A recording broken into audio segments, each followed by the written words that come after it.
Salut tout le monde, c'est Melvin, j'espère que vous allez bien. Je vous retrouve aujourd'hui pour une nouvelle vidéo dans laquelle je vais vous raconter, comme d'habitude, une histoire qui fait bien flipper.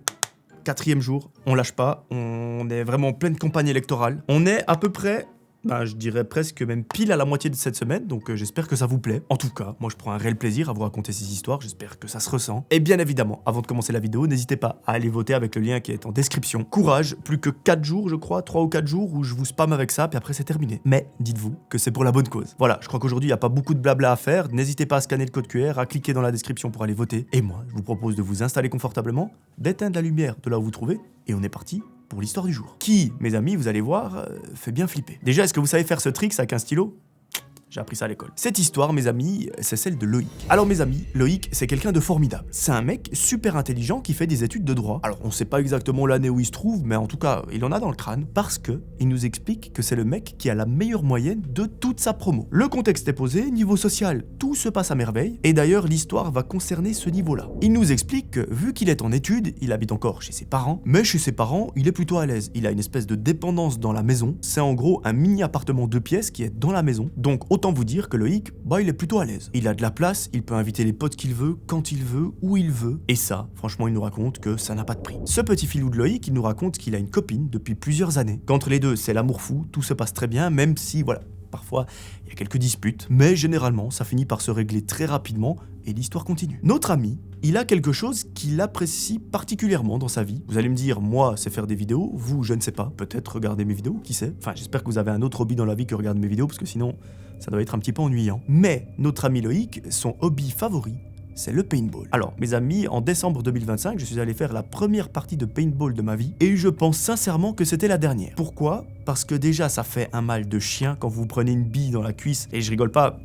Je pense pas que je vais vous mettre de photos parce que c'était un peu crade. Mais les gars, je vous promets, je me suis pris une balle de paintball dans la cuisse. L'intérieur de ma cuisse, il a muté. Il est devenu de toutes les couleurs. C'est passé par du jaune, du vert, du rouge, du bleu. Et ça a fait un bleu, je rigole pas, comme ça. Je pense que j'étais à 2 doigts de me faire amputer de la cuisse tellement ça devenait gros. Et je crois que la douleur, c'est pas le pire, mais c'est le fait d'être sur le champ de bataille, à regarder partout autour de vous et de savoir qu'à tout moment, vous vous prenez une balle. Je me souviens, je suis désolé, je m'écarte un petit peu, je me souviens que quand j'étais en train de faire la partie, je me disais, mais comment est-ce que les personnes qui font la guerre, elles font pour pas tomber? Moi, je pense qu'avec le stress, je serais tombé directement avant même d'avoir commencé la guerre. Parce que rien que là, des billes de peinture, ça me foutait les boules de ouf. Et mes amis, c'est sans compter sur mon ami Louis, qui était dans l'équipe adverse, qui à un moment m'a vu caché dans un buisson. Il m'a rafale ma tente avec genre 4 ou 5 billes. Évidemment, sur les 4 ou 5 billes, il y en a 3 qui m'ont chopé le torse. Et les 2 dernières, j'ai eu le temps de me tourner, mais je sais pas si c'était une bonne idée parce qu'elles ont fini sur mon cul. Ça a fait un mal, mes amis, mais franchement, je vous explique pas parce que c'était terrorisant. Enfin bref, cette grande parenthèse inutile, tout ça pour vous dire que Loïc, c'est son hobby favori. Je respecte, je ne critique pas. Eh bien, un jour, alors qu'il est à l'université, il parle avec ses collègues. Ils discutent pendant le cours, ils se font reprendre plusieurs fois par le prof, et à la fin de la leçon, c'est midi, c'est l'heure de manger. Tout le petit groupe se retrouve à la cantine, ils discutent, et ce groupe, en fait, c'est le groupe de potes de Loïc. Vu qu'ils sont potes, ils partagent aussi les mêmes centres d'intérêt, et donc, le paintball, c'est une passion commune au sein du groupe. À un moment, alors qu'ils sont en train de manger, Loïc dit, les mecs,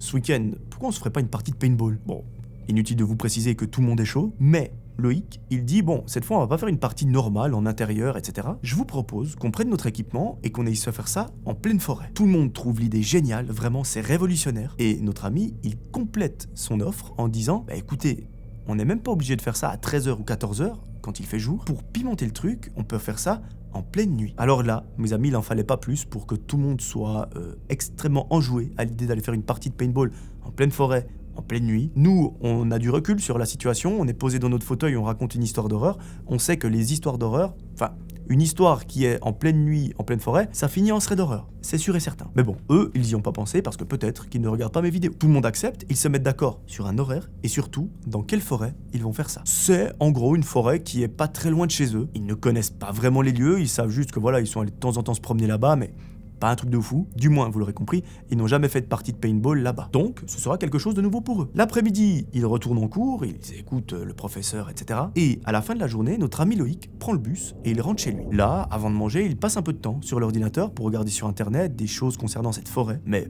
malheureusement, ça reste une forêt, il n'y a pas beaucoup d'informations. Il regarde un petit peu avec Google Maps, histoire de se situer, voir l'espace qu'ils ont à disposition. Et autant vous dire, mes amis, que la forêt elle est gigantesque. Bon, il envoie un message sur le groupe WhatsApp où il y a tous ses potes. Il planifie un petit peu leur partie, leur sortie, ils disent quel équipement prendre, s'ils prennent une ou deux boissons histoire de pas se déshydrater, et ils passent sa soirée normale. Mes amis, notre histoire, elle recommence le jour J, le jour où ils vont faire la partie de paintball. Tout le monde se donne rendez-vous aux portes de la forêt, histoire de se retrouver. Ils fixent les règles, ils font les équipes, et à ce moment-là, ils nous racontent qu'ils sont à peu près 10 dans le groupe. Donc, globalement, ça fait 2 équipes de 5. Avant de commencer la partie, ils se disent que ce serait peut-être une bonne idée de manger un petit truc, histoire de pas mourir de faim pendant la partie, et surtout de pouvoir prendre des forces. C'est ce qu'ils font. Heureusement, ils ont tous amené un petit sandwich. Ils se posent en cercle et ils mangent. Pendant ce repas de fortune, ils nous expliquent qu'ils entendent beaucoup de bruit dans la forêt, parce qu'on est en pleine nuit, ça vit, il y a le bruit des branches qui craquent, il y a les animaux, il y a toutes sortes de bruits imaginables, et l'ambiance, elle commence à devenir un peu flippante. Mais bon, en même temps c'est trop cool, ils vont faire quelque chose qu'ils adorent avec une ambiance très particulière, et comme je vous l'ai dit,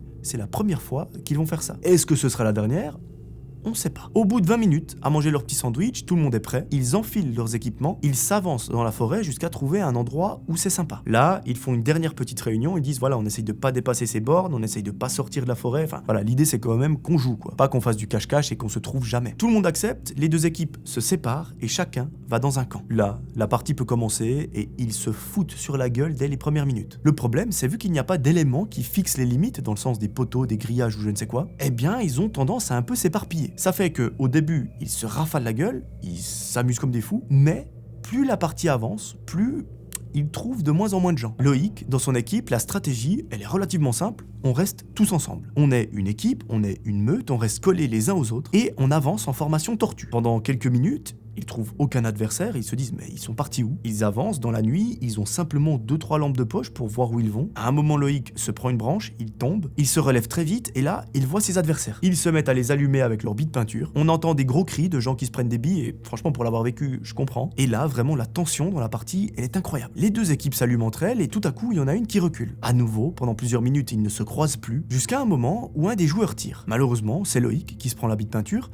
sauf que cette fois-ci, il hurle à la mort. Alors, il nous explique qu'il se l'est prise dans le mollet et qu'il s'était jamais pris une bille de peinture à cet endroit-là jusqu'à maintenant. Il nous raconte que la douleur qu'il ressent à ce moment-là, elle est pire que tout. Vraiment, il est à 2 doigts de pouvoir plus marcher tellement ça lui fait mal. Mais Loïc, c'est un vaillant, il ne s'arrête pas là. En réponse, il rafale l'autre équipe et la partie continue. Sauf que le problème, c'est que plus la partie continue, plus Loïc, il souffre. En même temps, c'est des grosses billes, enfin une bille de paintball, c'est quand même quelque chose comme ça, je pense, peut-être un peu plus petit, et ça arrive à une vitesse de 100-200 km/h facile. Donc, c'est normal que ça fasse mal. Il continue la partie, et à un moment, Loïc, il dit à un de ses potes, attends, gros, on va juste se mettre en retrait parce que là, j'ai vraiment mal. Son pote l'accompagne, ils vont se cacher derrière un arbre. Il éclaire l'impact de la bille avec sa lampe de poche. Et là, les 2 amis sont terrorisés. Eux qui s'attendaient à voir un énorme bleu sur le mollet de Loïc, eh bien, il en est tout autre. Sur son mollet, il n'y a pas un hématome, il y a un trou. En plus d'y avoir un trou, il y a du sang. Et malheureusement, ce n'est pas un petit peu, c'est beaucoup. Là, les 2 se regardent, ils se disent mais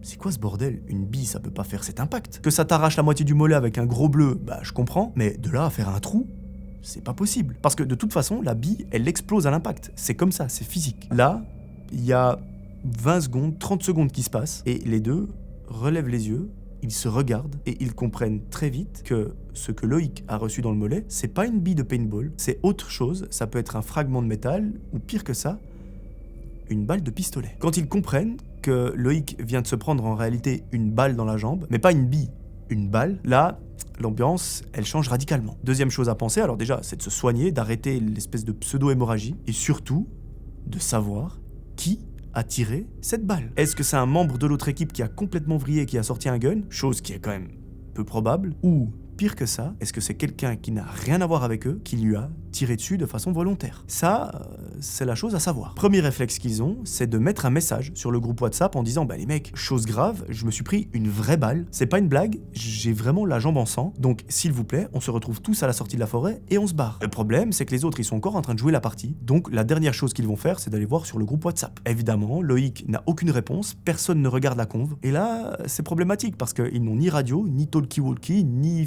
façon de pouvoir communiquer, et donc il va falloir agir autrement. Tout en sachant qu'il y a quelqu'un qui est probablement en train de s'amuser avec eux en leur tirant dessus. Là, pour Loïc et son pote, c'est sûr et certain, la partie de paintball est terminée. Le seul objectif maintenant qu'ils ont, c'est de retrouver tous les membres du groupe et de se barrer. Ils avancent donc dans la forêt avec leur lampe de poche. Ça dure quelques minutes, ils croisent des membres de leur équipe, ils leur expliquent très vite ce qui vient de se passer, tout le monde comprend, mais à un moment, ils entendent un hurlement qui provient pas loin d'eux, et Loïc comprend très vite que c'est peut-être quelqu'un qui vient de se prendre une balle. Le truc, c'est qu'on n'a pas forcément entendu de détonation, donc est-ce que c'est réellement quelqu'un qui leur tire dessus, ou est-ce que c'est des fragments ou je ne sais quoi?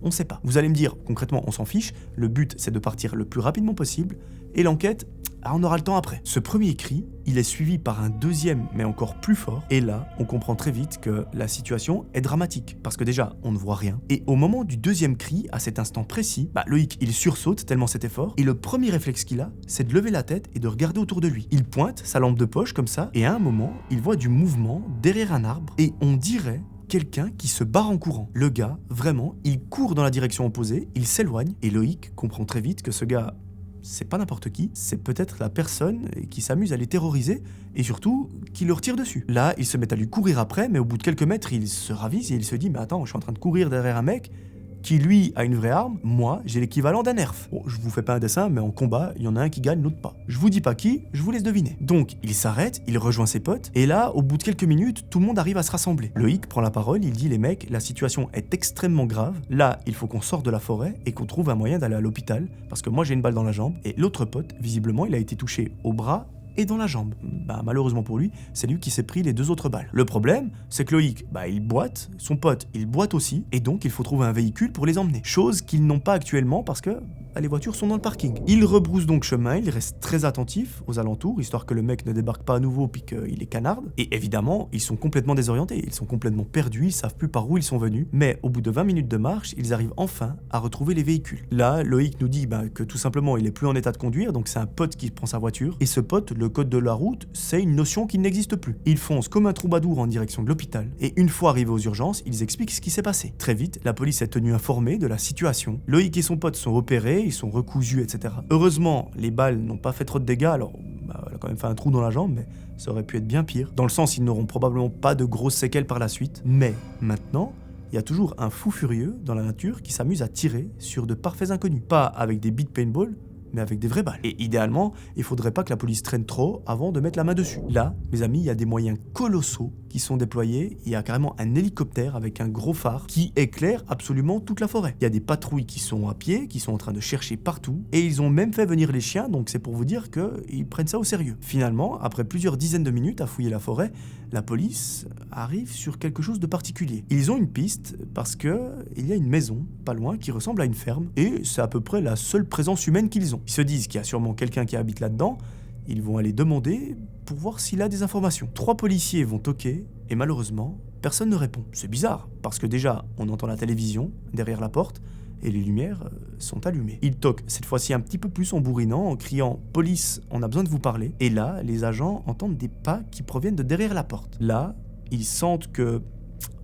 la situation est bizarre. Ils mettent délicatement la main sur leur arme, si jamais, au cas où. Et mes amis, ils ont extrêmement bien fait. Tout à coup, la porte s'ouvre et un des policiers se prend une balle dans l'épaule. Il hurle à la mort, un de ses collègues le retire, pendant que l'autre essaye de se défendre. Il fait feu et, par miracle, il arrive à neutraliser la personne qui habite là. Bon, très vite, il arrive à désarmer le mec, et on voit qu'il est dans un sale état. Premier réflexe, c'est on appelle des renforts, on appelle les secours pour son collègue, et là, quelques minutes après, il y a des renforts qui arrivent, il y a les secours, etc. Son collègue est pris en charge, le mec qui a tiré également, et ils sont tous les deux emmenés à l'hôpital. Heureusement, le policier s'en sort, malheureusement, le tireur ne va pas s'en sortir. Il va perdre la vie sur le chemin jusqu'à l'hôpital parce que sa blessure était beaucoup trop importante. Le policier, lui, ça lui a touché l'épaule, ça va. C'est quand même une balle, mais ça aurait pu être pire. Et ce qui est dommage dans l'histoire, c'est qu'on ne connaît pas les raisons pour lesquelles le mec a fait feu sur Loïc et son équipe pendant qu'il faisait du paintball et sur un policier. Est-ce qu'il avait quelque chose à se reprocher? Je ne sais pas. Est-ce que c'était un fou furieux qui s'amuse à tirer sur des gens au hasard? Je ne sais pas. Si vous avez une théorie, n'hésitez pas à la mettre en commentaire. On peut imaginer qu'une histoire comme ça s'est passée aux États-Unis où tout le monde à peu près a une arme, mais le motif de cette agression, on ne le connaît pas. Et c'est ça qui est presque frustrant parce que, je sais pas, peut-être que le mec c'est un tueur en série qui date d'il y a 25 ans et qu'il a repris son activité, je sais pas, ça peut être tout et n'importe quoi. Donc si vous avez des idées, n'hésitez pas à les mettre en commentaire. Loïc et sa team, aujourd'hui c'est simple, quand ils veulent faire du paintball, ils vont dans une salle, ils vont dans un établissement qui est prévu pour, mais les forêts en pleine nuit, c'est terminé. Et je pense que on peut très bien comprendre pourquoi. Ces 2 potes s'en sont remis, l'agent qui a été blessé aussi, il a eu quelques semaines d'arrêt de travail, donc j'ai envie de dire, tout est bien, qui finit bien. Voilà, c'est la fin de cette vidéo, j'espère qu'elle vous aura plu. Personnellement, cette histoire, j'ai trouvé très bien. Enfin, moi, j'ai vraiment aimé, parce que déjà, c'est en forêt en pleine nuit, chose que j'adore. Enfin, je pense que c'est vraiment la thématique d'histoire que je préfère. Et concrètement, l'histoire est complètement folle. Il y a un mec qui vous tire dessus. Enfin, Bref, c'est complètement chelou. J'espère que je l'ai bien raconté et que vous avez aimé, et je pense qu'on peut, de façon très fière, mettre une petite coche au jour numéro 4. Évidemment, vous savez que ça, c'est mon devoir à moi, votre devoir de citoyen, vous, c'est d'aller voter. Cliquez sur ce lien en description, mettez vos meilleurs votes, demain, après-demain et après-après-demain, et ensuite, on aura fini avec cette histoire de vote, et les résultats seront faits. Il n'y aura plus qu'à aller à Paris, croiser les doigts, prier un petit peu pour qu'on reçoive cet award, et bien évidemment, je vous tiendrai au courant sur Instagram, Spotify, YouTube, je ferai un vlog, ça va être... Enfin vraiment, je pense que cette période-là, elle va être incroyable. Mais pour ça, allez voter parce qu'on n'a pas encore gagné. Voilà, mes amis, moi j'espère que ça vous a plu. En tout cas, merci beaucoup pour tout ce que vous me faites vivre.